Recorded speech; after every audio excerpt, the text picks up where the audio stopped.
চিংড়ি মাছ আর হলুদ পেঁয়াজ ভেজে নিয়েছি, আর সাথে দিয়ে দিলাম লবণ, আর সাথে তেজপাতা দিয়েছি।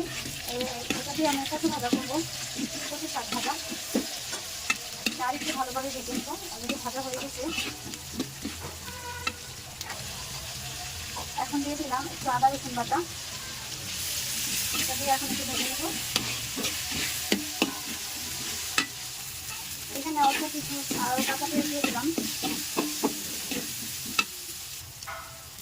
আর এখানে দিলাম একটু জিরা গুঁড়ো আর অল্প একটু হলুদ দিলাম।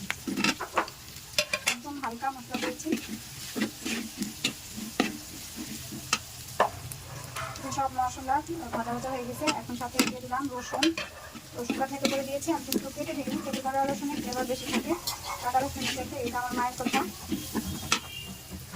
তারপর এখন দিয়ে দিলাম এই যে সেদ্ধ করা কচু শাক। এটা আমার বোন শ্বশুর বাড়ি থেকে নিয়ে আসছে, সেদ্ধ করে নিয়ে আসছে। আমি রান্না করতেছি। এখন এগুলো মশলার সঙ্গে ভালোভাবে মিশিয়ে দেবো।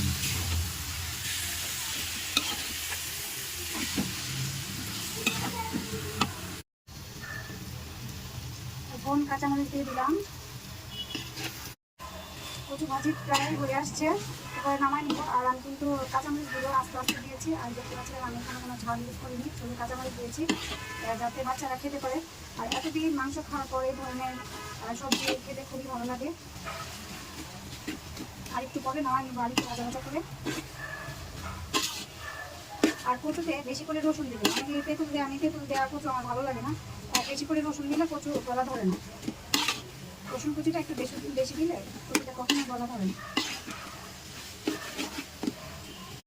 আমার কচু ভাজা হয়ে গেছে, দেখা যাচ্ছে তেল উঠে আসছে, ভাজা ভাজা হয়ে গেছে। এখন আমি নামাই নেব। এইভাবে রান্না করে খাবেন একদম হালকা মশলা দিয়ে, খুবই মজা লাগবে। কেমন হয়েছে কচু ভাজাটা বলেন তো? লোভনীয় হয়েছে না? কমেন্ট করে জানাবেন। আল্লাহ হাফেজ।